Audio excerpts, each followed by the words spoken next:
So we see a countdown, we see a go. And now it appears to be live. And if you guys take a look, do you see anything up on YouTube? Yes. No. Now we do. Oh, now YouTube's Oh. showing. YouTube is Yeah. showing. So we're here. Hang on, I got Chris coming in on the phone. Hey, why don't you guys take it over and talk amongst yourselves? I got this. Oh, he hung up. We can definitely do that. Well, welcome everybody to Make It Up As We Go live stream today. I'm not going to change anything in my computer. I'm Kevin Arnold, I guess filling in for Chris. I got text that his internet went down. So we're kind of going to see if we could fill in for a little bit and maybe his internet will come back up and he'll be able to join us. But if not, we'll give you the show that we deserve on a disconnect day. So anyways, Christina, how are you doing today? Doing great, Kevin. Jared? Well, now that we're live, I'm doing pretty good. Excited to have a Friday. Today's a Friday off for me, so going to be doing the live stream here, and then hoping to do a little bit of traveling with the family this weekend. Good, That's good. nice. And then Kristen, thanks for joining us. It's first time for you on this live stream. Yes, it does, which brings some emotions together with it. I hope they will not be visible.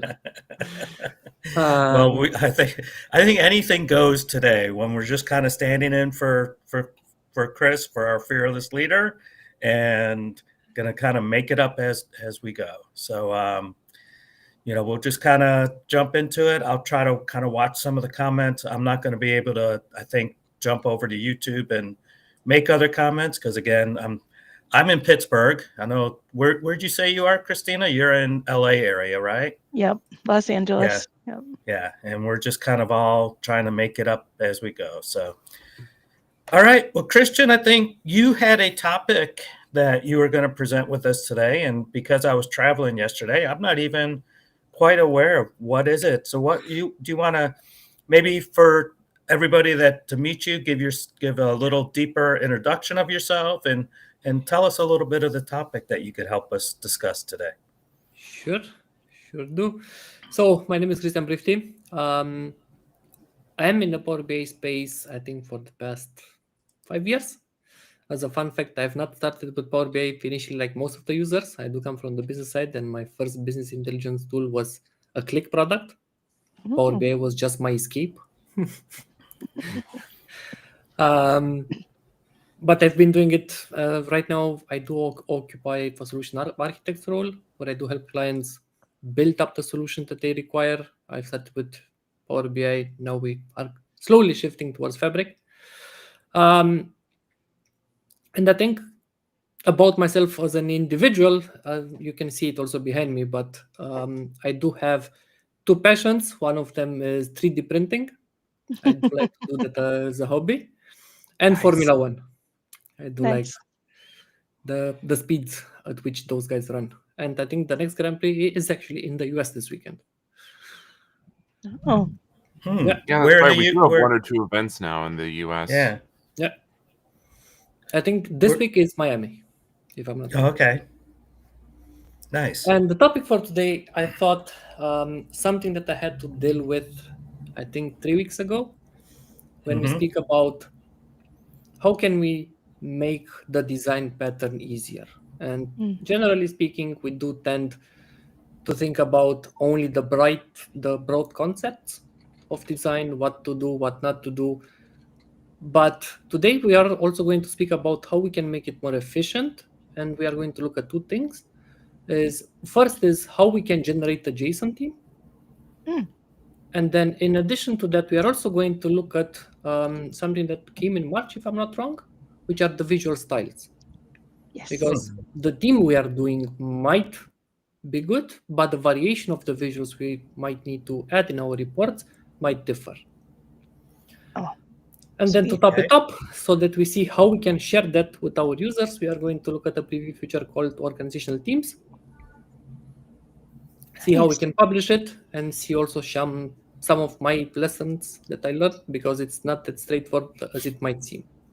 Okay. Preview. I So swear, that's always how it goes. yeah. Oh. So organizational themes it's very new, right? I think they came 3 months ago, 2 months ago, something like Okay. this. And so yeah, so still considered preview, I guess, and It's still a preview feature, yes. yeah. That's going to be called out once we show it for people to pay attention to. We don't want to break production. Mm-mm. Yeah. So okay, well do you have we don't have any screen shares or anything up. Do you have something you want to share from your screen, and we'll try to get that set up live here? We'll do it live. Yep. This is improv day at Kratos. Featuring everyone except Chris. Yeah, he's still messaging me. His all internet is down. He can't get on his phones. 4G, can't believe 5G, nothing. Wait, let's see. I guess you should be able to see my screen now. I gotta add it. I gotta find where to add it. You had to share for a second. Where'd it go? Try stopping your share and sharing again.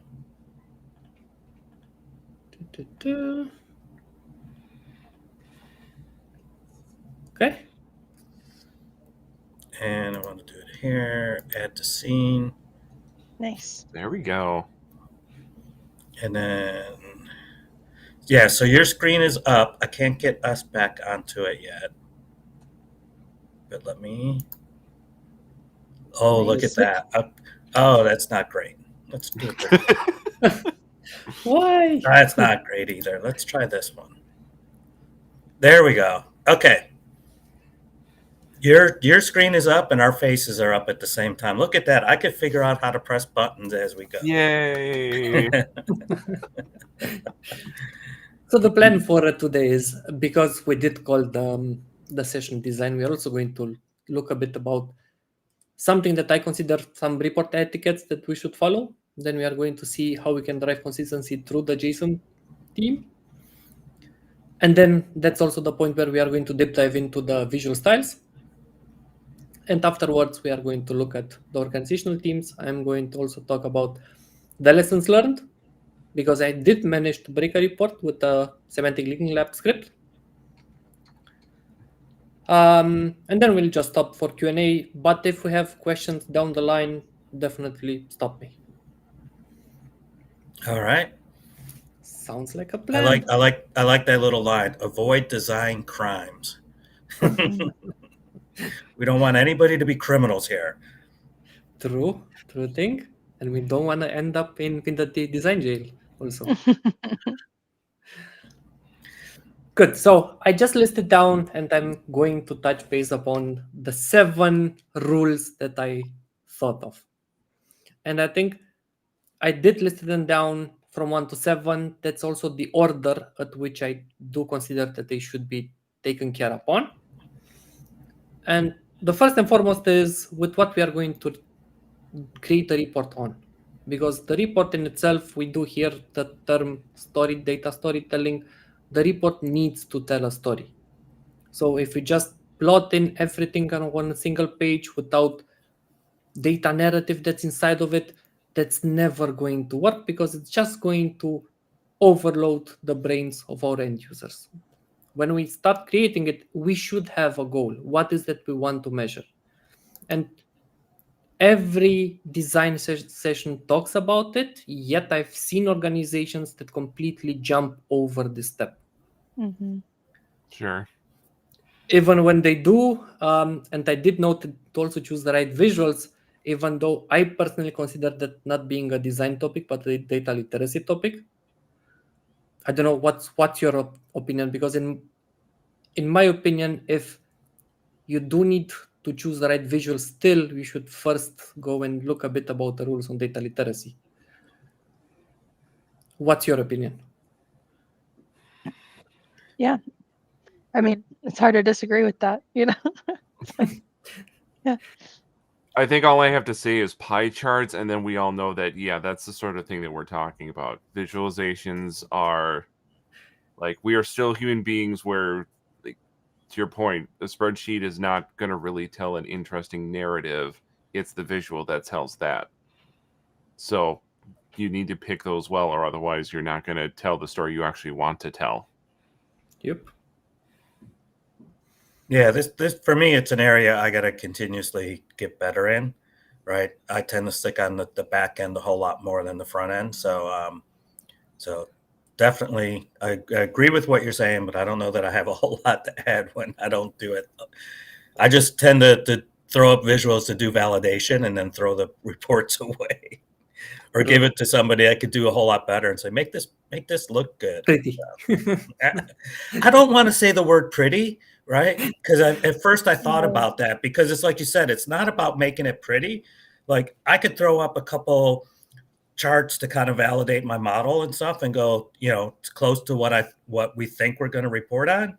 But then when I give it to our actual report developer, right? Yeah, he's, she, they're going to make it look to the standards and everything, but then they change out and they use the right visuals and things like that, where I'm just looking at, hey, are my numbers coming out where they're supposed to be? So I didn't really, I don't like saying, let's make it pretty. Let's make it, I think Sue just hit it. Making it personal. It make perfect. Yeah. Look at that. I can't even talk today. So too many buttons I have to click. I don't know how Chris does this. All right, but back to you. I mean, that thing with the prettiness is something that's haunting me, because I heard it a lot of times. Being a consultant, in a lot of cases, I need to step in midway. And then somebody just comes and says, yeah, we have this report. It just needs to be made pretty. No, we are not in the prettiness space. We're in the business intelligence. It needs to tell the story. Right. And this actually leads us to the next point, because when people rush for that prettiness, they forget about details that, okay, I'm creating the report, my users are going to consume it, how they are going to consume it. And I'm going to stick to the European region. We will always read from left to right, from top to bottom, for example. That's how the eye movement and the eye pattern is going to shift. The most important part will be the top, because that's something they're going to see for the first time. So I need to respect the hierarchy in which I do layer down things. If I'm on the top right, I'm going to just put a table. I lost my users. Yeah. So I'm always going to start with, okay, this is a snippet of what you're going to see, be it the total sales, be it whatever. Then we are going to deep dive into details. But the order in which we are going to read and the order in which my eyes are naturally going to move matters. Yes, of course, we can speak about Gestalt principles, and whoever is curious can look it up. I do have my best friend also here, who's a web designer. So if I say something wrong, I'm going to be slaughtered afterwards. I guess he's more than welcome to also put a blog post that we've written, and blog posts written around design, but also some links around the Gestalt principles, because I mentioned the natural eye movement. I can also make sure through the design that I do by using Gestalt principles that I'm going to draw the attention in a different way. For example, I'm going to group two visuals in a certain area, have a bigger space, and then have some more visuals. People and our brain naturally is going to see those two items as two different groups, for example. Nice. We got something else nice here. Look who's back. Yay. Welcome back. Hey, everybody. Are you running off hamsters, or?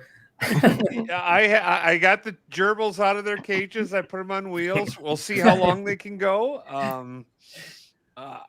That was crazy. So I see you got it kicked off all right, though. Yes? Yeah. It took us. Yeah, nothing happened. Yeah. Don't look at the beginning of anything or what the timing is. It's all fine. We're here now. So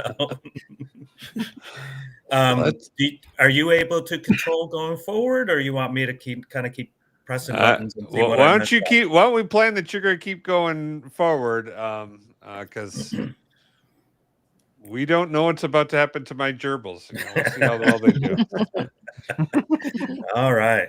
Well, I'll keep trying to do that, and welcome. So, all right, Christian, back to you. Where you? So we're left off with the point number 3, so that we can also get to the demo because we like demos. Yeah. Yes. We don't like slides. I'm very excited. I think the third point was the color, and I think that's generally the biggest mistakes that are being made. So, first, we need to use color wisely. And I'm not going to emphasize the UX with the brand colors because that's something we are going to discuss afterwards, but choosing the right colors is important, especially using colors wisely. For example, I would honestly not like to work for Coca-Cola. Having red as a brand color, Mm-hmm. hard. Because we do tend to assimilate colors with certain items. I did mention, for example, that red for us is being a risk. That's how our brain is seeing it. But I also noted down that whenever we are building, and let's say a multicultural report, I'm just going to give you an example. I might have some people from Europe and I might have some people from Asia. What for us, while for us red is being a risk, in their culture it might be something else. So that's also something to factor in and always keep in mind. Because there's a lot of times in the Asian culture, right? I remember them celebrating with, giving gifts in red envelopes and stuff like that. So it could be not as much of a risk, right? Yep. Yeah.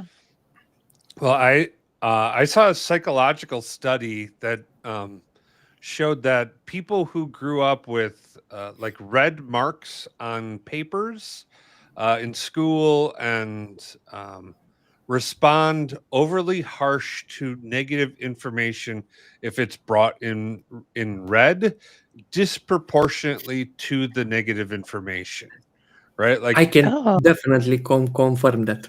yeah. So like you want to, if you're highlighting something that's negative, it is better to use like a purple or like a purplish red so that you break that psychological connection and you can I mean, you need to know when something's negative, but you don't want to overreact to that thing that's negative.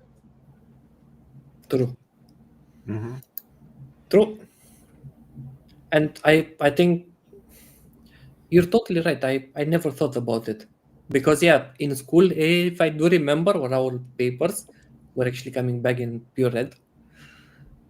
So right now when I do see red, I do tend to assimilate it to definitely not a risk, but directly bad. It goes back to all the blood on your papers, huh? Exactly. Mine were the same way. I don't remember blood, but maybe I blocked that out of my memory. Well, all right. So we said we're going to try to get to a demo. How close are we on demos? 5 minutes. All right. Let's take the next points a bit more quickly, and I'm going to stop at point number 7 because that's the most important one for now. The point number 4 is simply around fonts, and choose the fonts wisely. While, for example, in PowerPoint, we can have nice fonts, they can be artistic. In Power BI, I would definitely encourage everybody to stick to a very simple and clean font. We are not doing design, it needs to be easily readable, and that's it. But the important part is whenever we write a text is to check the contrast on which we are writing it. That's something important. I need to make sure that the text will be visible. Point number 4 goes without saying, if we can use every little inch of that report, doesn't mean we should. And I've seen developers who tend to be afraid of white space and leaving the white space on the report canvas. And I would definitely say don't be afraid of, because through those breaks, our brain is also breathing a bit and taking in the information. I think that's an important point. So, don't be afraid to have, right, because you got to have some white space, some contrast, some place maybe to rest your eyes a little bit, Well, you mean we shouldn't just pile it all onto one page so that I could see Everything. because I want to Everything. see all of my metrics in one place. I don't want there to be any white space. Why more shouldn't I do importantly- that? And more important, we are also going to create a scroll bar. Oh, yeah. Ooh, yes. Yeah. And if I could have scrolls on each of my visuals, both up and down and left and right, that's That's it. That's yeah, perfect. that's ah. Are you talking about visuals or are you talking about an escape room? Can you imagine Well, like having the page scroll and your visual scroll and your mouse just gets stuck somewhere? You're like, I don't even know. well, I think we can call it the survival of the fittest. If the user gets to the end, then they are good. It's true. I think our screen sharing stopped. Yeah. I'll put it back. Yeah. Here. We flip back and forth. Yeah. Mm-hmm. I thought we went back. You did. Oh, his screen. There we go. Yeah, your screen sharing stopped for a second. Well, let's put it But back. now quickly on the point number 6, even though it's an important one, which talks a bit about how our reports will be perceived by our users. So when we speak about interactivity, having slicers, having filters, they need to work in an intuitive way for our user. If our slicer is only going to affect the visuals, then we should make sure the design is going to tell that. Because otherwise they are going to click on something and nothing is going to happen on the visual that they're looking at. So I think the main point here is the predictability. Now we end up with the point we are going to discuss today on how we can drive consistency. Because consistency is always king when we speak about design, and especially when we speak about the design within an organization. And until now, and I'm going to shift a bit to Power BI directly, we are just going to open up a Power BI desktop file. I've got the most consistent approach ever. Only tables. Tables and slicers. No other visuals, nothing else. Just Not, tables. not still even, not even a matrix, just a table. Just tables, no matrices, nothing else, just tables and slicers. And white tables, so that we also have a scroll bar there, right? Yes, of course. Well, wait a minute. Are we saying slicers actually like where the tables are, or do you want just a page of tables and tell them to use the filter pane to slice? No. Slicers on the page. 2 rows. 2 rows of slicers. Yes. Big singular table with scroll bars both up and down, left and right, and yeah. The kind of design feels Sixth point there was level. about the 6th point there was about intuitive design, Chris. Intuitive. That's intuitive to like the data person who's already doing everything in Excel. Yeah. What about everybody else? Come on. These are the jokes, people. So We are joking, but we have all seen that. yes. We've seen it. So now we can call it trauma. It's called drama. Sure. We laugh because it's true. So, Kristen, did you say you were going to bring up a Power BI report? Yep, I said. I'm still seeing your slide on the demo part. Let's just stick to the entire screen to make it easier. Yeah, Bogdan, filter pane does feel a lot like Kryptonite, but I think that there is a learning curve associated with that. It's one of those things where, like, if you just start doing that and start showing them, like, okay, look, I'm going to put. Oh, we lost your mic again. Yeah. We almost lost him. Wait, He's there, but he's on mute. Okay. Are you How there? about now? Yes. Can you Yeah, hear me? you somehow are. you got muted. Don't scare us like that. Start with 2 to 3 slicers on a page, have everything on the filter page, and if you make that transition kind of bold, right, like you cut it over at some point in time, people will go, where are my filters, and you go, it's right on the filter pane there. And I've even seen people put an arrow on a report to say more filters pointed at the filter pane for a brief, for a little while to like get people used to going to the filter pane for that. So, And I know this because I did have the debate with Bogdan. At this point, he's a very big fan of the filter pane. yeah. While I personally run away from it because when I need to show it to an end user and then they start asking questions like, what are filter on this page and what are filter on this visual? I think if we would have more freedom on how to customize that filter pane, that would actually be amazing. Yeah, to be able to hide filters on this visual all the time by default would be Or awesome. hide a certain section completely, for example. Yeah. Oh, yeah. That would actually be amazing. Then I would also become a fan of it. But right now, I do agree with Chris.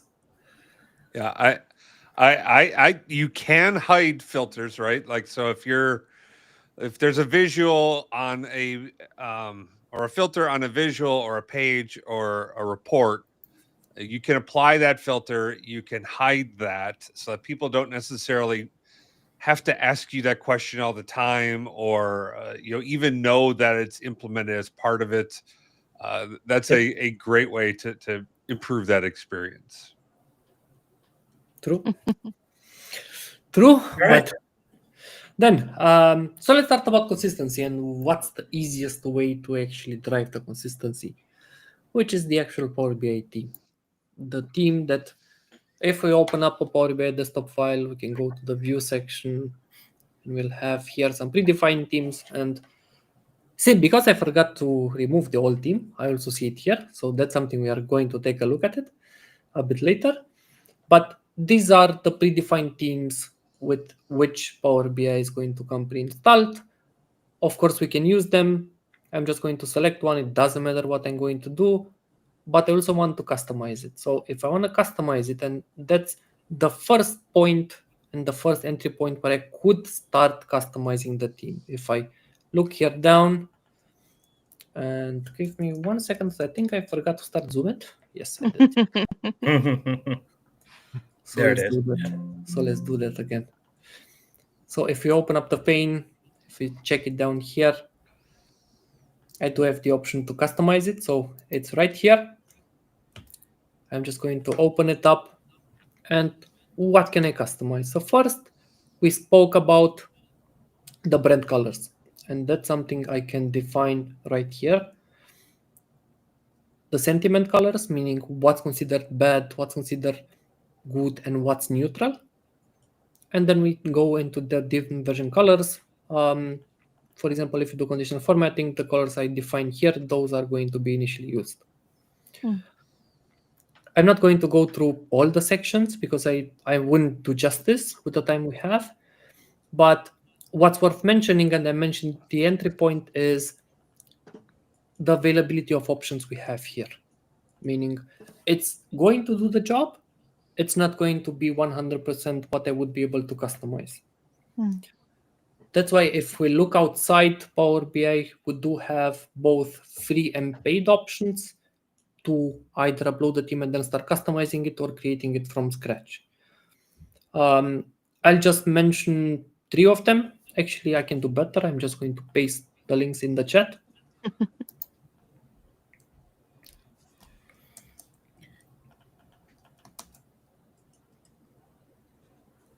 Are you trying to do it over like on the YouTube chat?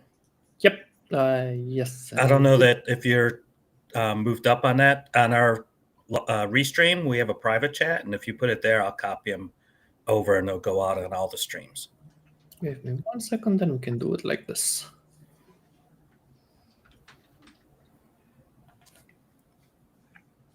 And so, yeah, I think there's a couple nice ones, right? I mean, I know Power BI Tips has had That's one on the out list. there. Yeah. So I did my personal favorites on the paid region because I do consider giving some money if that may helps me win time for myself in general.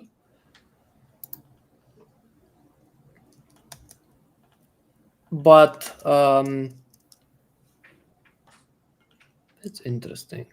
I do also like a free version that I mentioned. that lets you do, I think, 90% of the job. Yes, you'll need to play a bit with code when you speak about visual styles, but it's just there. I personally like the Power BI tips and the Power UI. However, I put them in different categories because with Power BI tips, I can create the teams, I can do the wireframings. Power UI is going to give you a bit more access to some sample reports as well. And they're also going to provide you with the Figma toolkit that you can download and import in Figma. Nice. Figma's been What's one your of those favorite? things that I can't seem to learn. It seems super easy, but for a It's not. non-visual No. person, yeah. No. I've seen people do great things in Figma though. So True. I think But Christina asked definitely not. which is your favorite out of the ones that you posted. Depends for what I'm using it. For just generating a team, I am a big fan of Power BI tips, and I've been from the very beginning. Nice. Yeah. So by far, I think it's the one subscription that I have from when it got released. Nice. Yeah, I know Mike Carlo and his team, they do a lot of great work on that tool. Yep. Always seem to be doing something new with it. Good. So now let's play a bit with something. Okay. And if I want to get started, I don't want to create the team from scratch because, yeah, it's a JSON structure. It will take me a lot of time to actually do it. People might ask how we can do it faster. And so that we get the feeling of what's within the JSON team, we could potentially click here on the Save Current Team. It's right here. I'll click on it. That's going to let me save it. I do have one prepared, pretty complete. So we are going to do one better. We are just going to open it up in Visual Studio Code.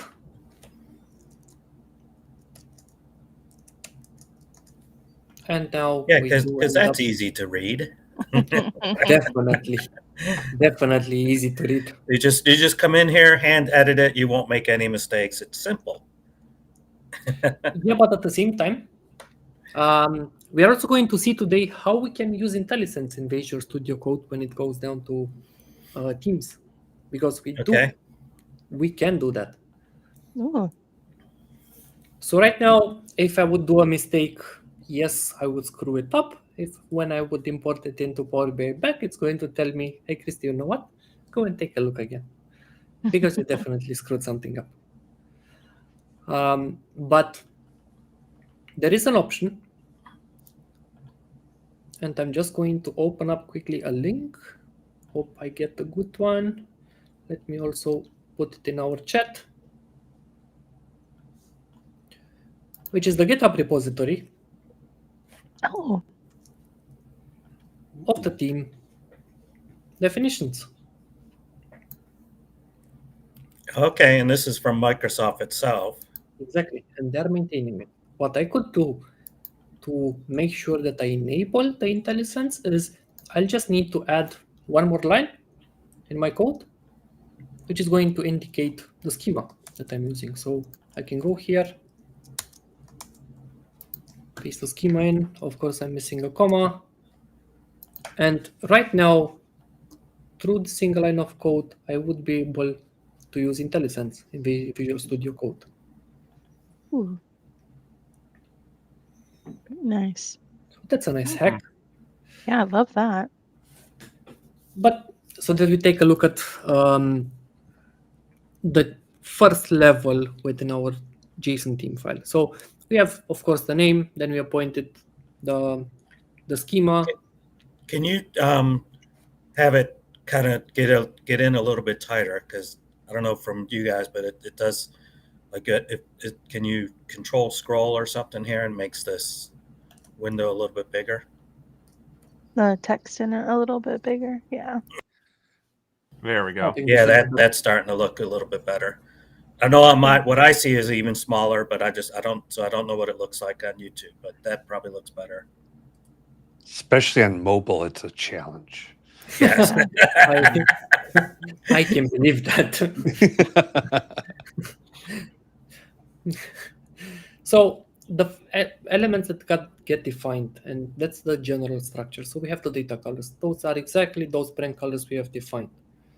Then we are going to look at the text classes, and whenever somebody is feeling lost in the text classes, because even if we open up, and I'm going to quickly go here and customize current theme, I have this text.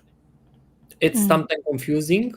What did help me a lot was going to the Microsoft documentation around themes. Let me see if I can find it. Yep, it's right here.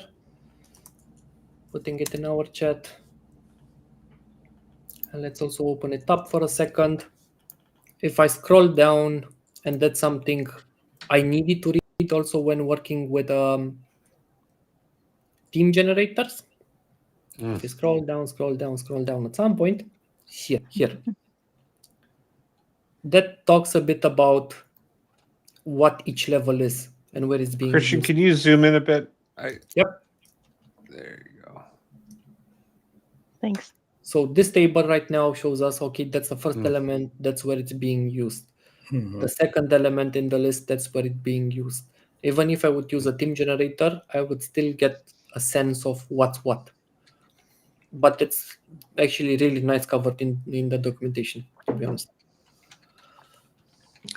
So what are some of the things that people can set with a theme generator or by customizing this theme? So when we speak about what we can customize, everything that we see on the screen, and let's do something else. Let's open up a theme generator.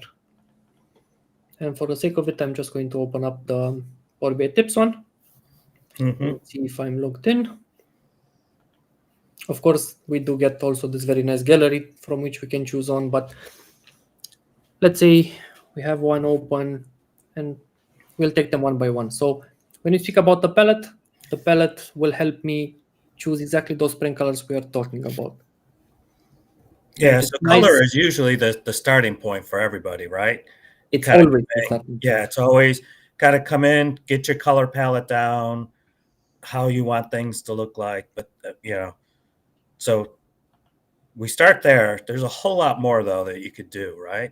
To kind of back to Chris's question of. So that's definitely the entry point, because choosing the right colors and then using them makes the theme scalable. Meaning that if I select, let's say I do select these 5 colors and I'm going to use them in my visuals, at some point I just want to change one of them. I don't want to go back and change it for each visual. I want it for it to be changed automatically. So that's why those colors stay at the forefront of what I'm going to do. And it's nice that we get help in choosing what kind of colors we want to use. In this case, it's analog, but we can also have complementary colors, and they're going to complement between themselves. Of course, I could also just paste hex code inside, and that's going to be it. Next thing, if we go to the color section, you see that those were exactly the same options we have seen in the Power BI desktop file. Of course, we go down into the mystery box of having it a bit more friendly. So that's definitely much more friendlier than just seeing 3 levels and guessing which is what. Trying it out. And one thing we can't do directly from the Power BI desktop, which I personally find amazing, is we can add additional icons that are going to... Say that again. What? You can do what? We can add additional icons that we are going to have visible in the Power BI desktop as SVGs. So let's do an example. I'm just going to add this one because I like it. I'm not going to change the color. I'm going to leave it as such. Next up, I'm also going to add a double checkbox, and I'm going to save it. If I'm going to now use a feature that lets me see the code, and that's sitting in the Power BI tips right here, I can just go and check the JSON theme. This added me in the icon section because we have an icon section through which we can add additional icons. If I would just paste this in, I would be able to then see it. For example, when I do conditional formatting, would be able to see those additional icons. Wow. And so this ends up having more consistency rather than people just hitting Windows period or full stop and picking their own icons, right? Yes and no. I'll tell you Because what. it doesn't stop, I guess, but okay. For example, if I would like those icons on a button, they would not be Uh-huh. displayed. Okay. If I would like, for example, to change the icons on a conditional formatting, then yes, they will show up. So the places where I can use them is not 100% there. I would still have some limitations. Okay. But it improves it. Exactly.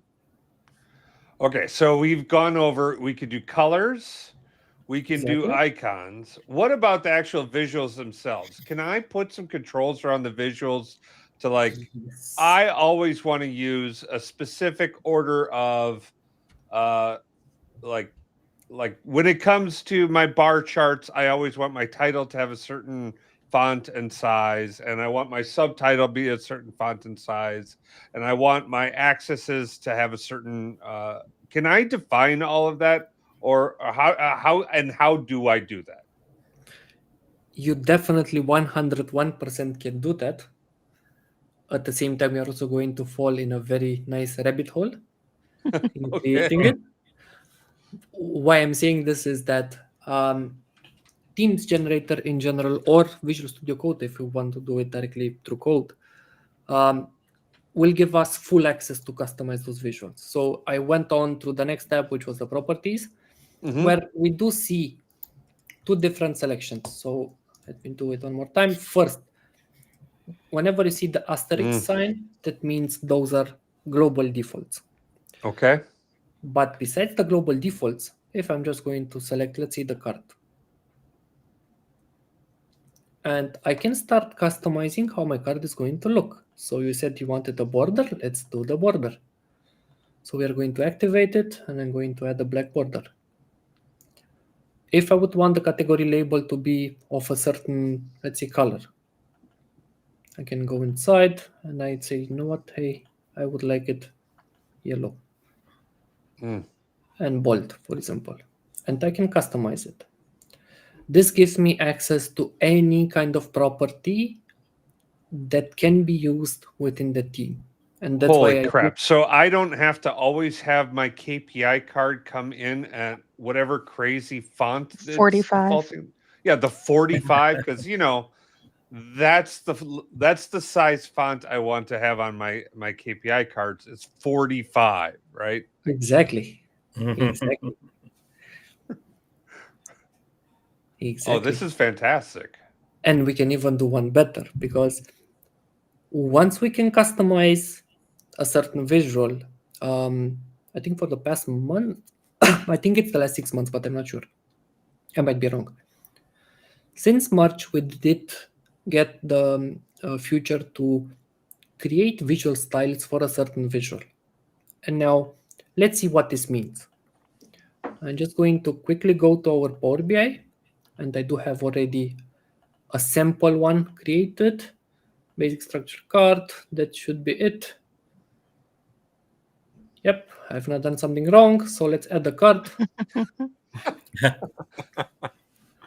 The demo gods 4 now are with me, but I only need also a data sample so that we can play with. It's normal. Let's all use that very nice non-star schema financial data.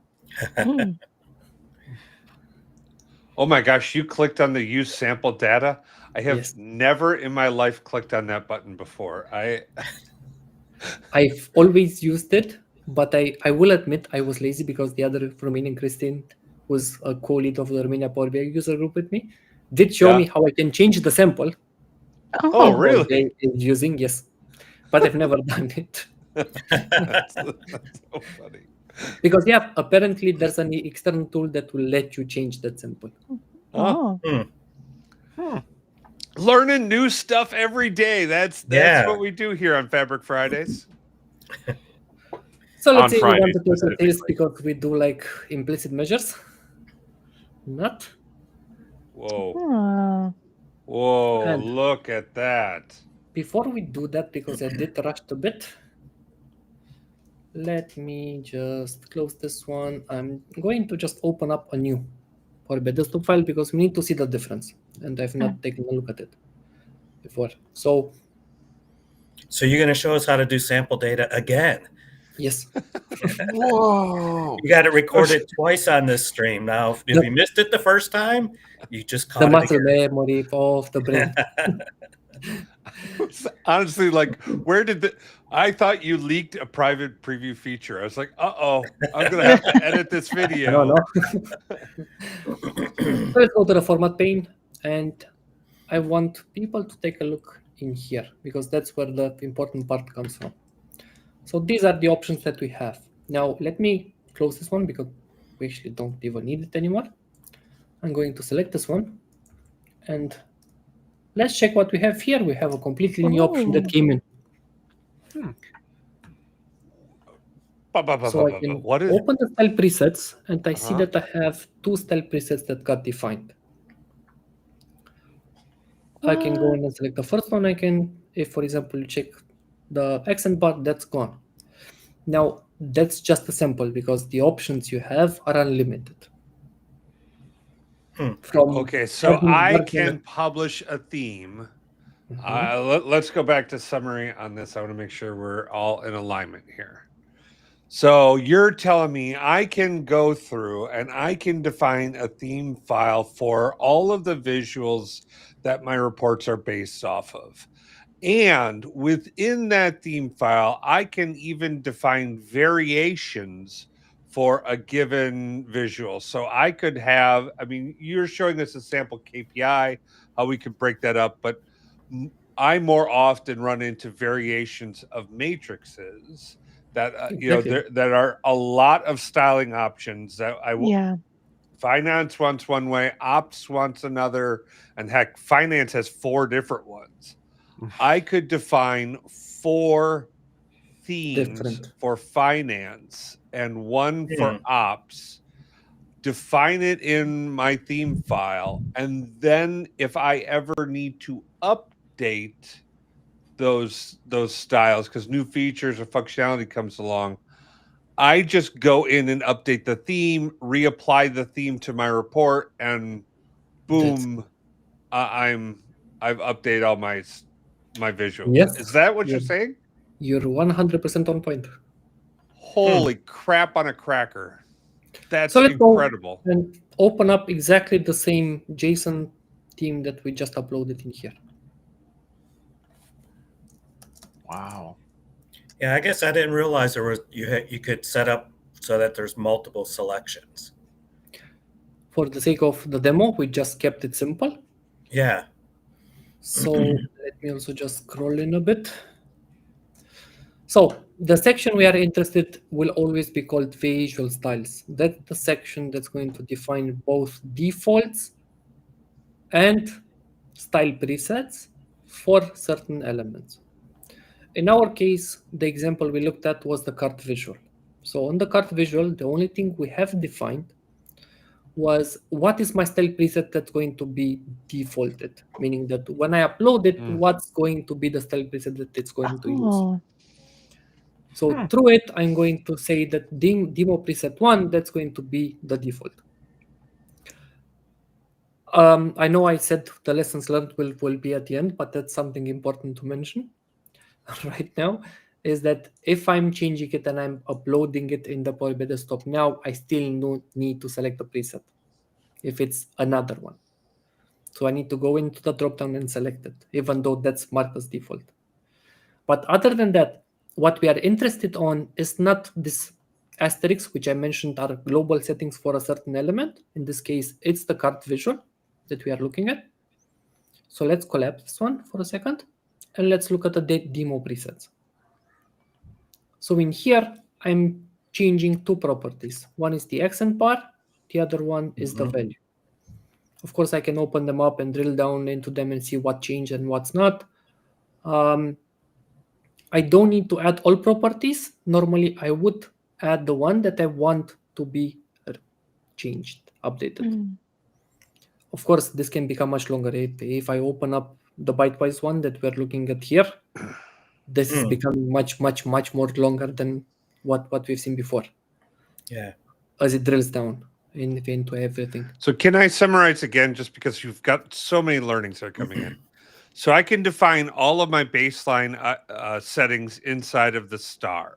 So like I've got, maybe it's 50 settings, right? I can configure that in star, and then preset one, I can change 10, and I'll still inherit the 50, but then the 10 that I've changed for the preset will be along the preset standards. Is that right? Yes, correct. Wow. God darn it. That's awesome. When did this happen? I think again, I might be wrong, but I think March was the month in which the visual presets hit the preview. Holy crap. Hmm. Wow. The only thing is, I don't know if they're still in preview or not. I tried to find that Hmm. information, but the documentation is captured as part of the Teams documentation, Mhm. the JSON Teams documentation, and it's not marked as preview anymore. So I don't know on this part. If it's not marked as preview, it's GA. So let's presume it's GA then. Yeah, I would that was rather definitely be something I able to- missed. So yeah, Yeah. this is amazing. And the question is, So- please, Chris. I was going to say we got about 5 minutes, so as just to kind of help you with your time check, and if there's more Good. So- amazing things you want to get out for us. So Just two more things we are going to take a look at. Sure. One would be how we can generate it, and the amazing part is that in tools like Power BI Tips, if I would use this JSON file, let's say I'm changing it for the card, I could just leverage the code it's generating for me and use it in my team file. With the note, we need to pay attention on how we are going to, where we are going to paste it. Those brackets can sometimes be a nightmare. But then going back to Chris's point. Let's rephrase. Those brackets are a nightmare. it's not that they could be; they are. Not sometimes. They're always a nightmare. It just is. And now to the point that Chris made. Okay, I created, I can share it with my users. Now, let's deep dive into the preview feature, and we are going to call it a preview feature. Please pay attention on how you are going to use it. I could easily distribute that JSON theme through the, I think, 2 months old feature, which is called organizational teams. The Fabric admins, if they go into the admin portal, now they have a new section in here, organizational teams preview.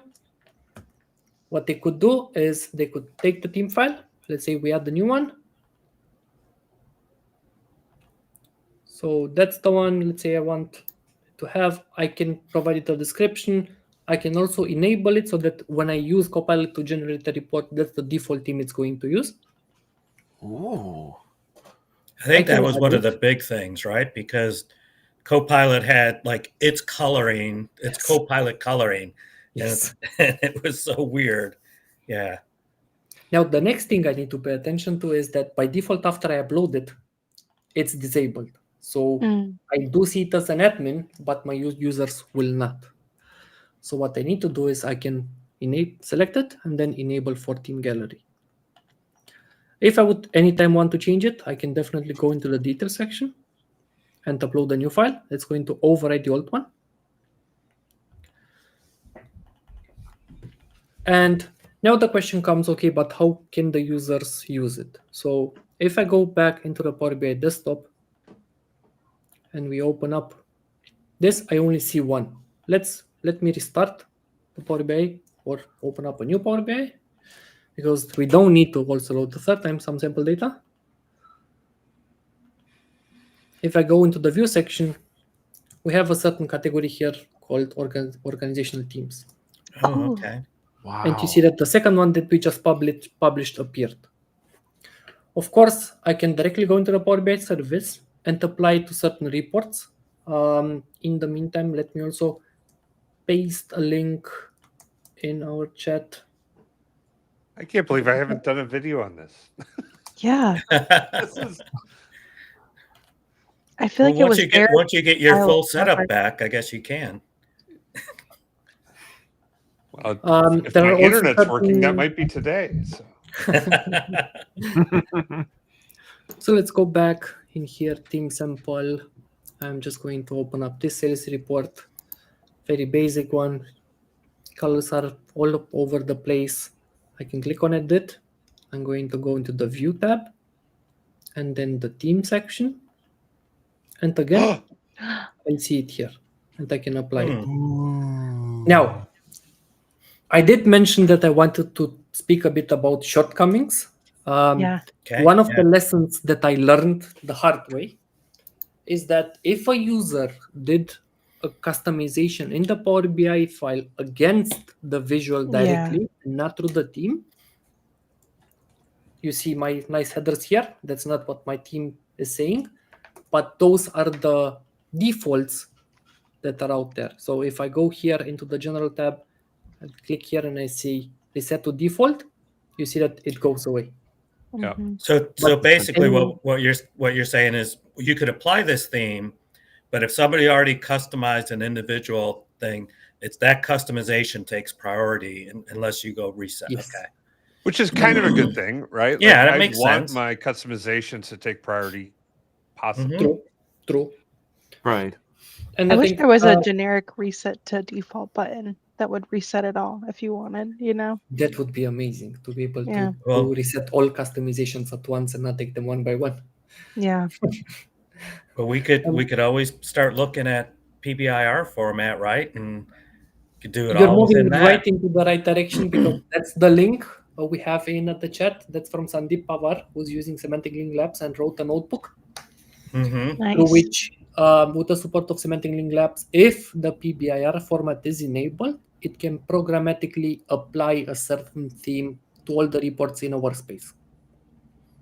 One of the things that- Hang Yeah, on. So you're saying if I've enabled the PBR format inside my Power BI file, I can in the future I can automatically reapply themes to people. Yes. Wow. Okay, and so go through with Semantic Link Labs and reset to default, right? In a programmatic way. So is that what you were saying? Yep. Yeah.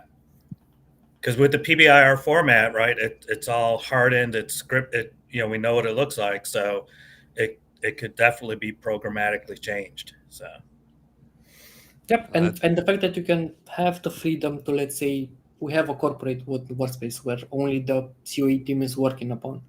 It's very nice to have the systematic way to actually apply the theme again and again.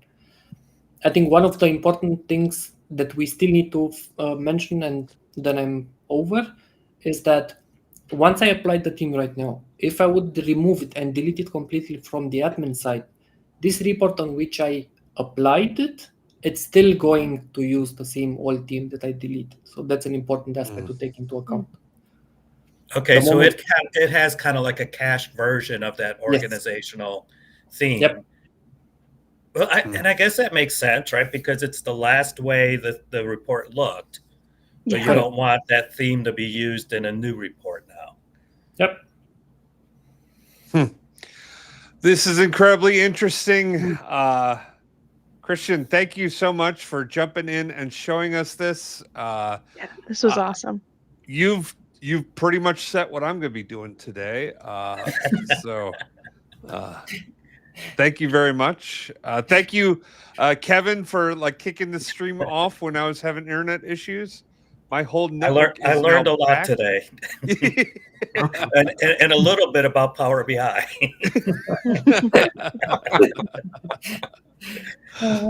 All right. Well, thank you all for joining us on this live stream. Christian, where can people follow you and find you at? So yes, but I did forget to share my screen. So give it just 1 second because I did have a slide on that and I completely forgot about it.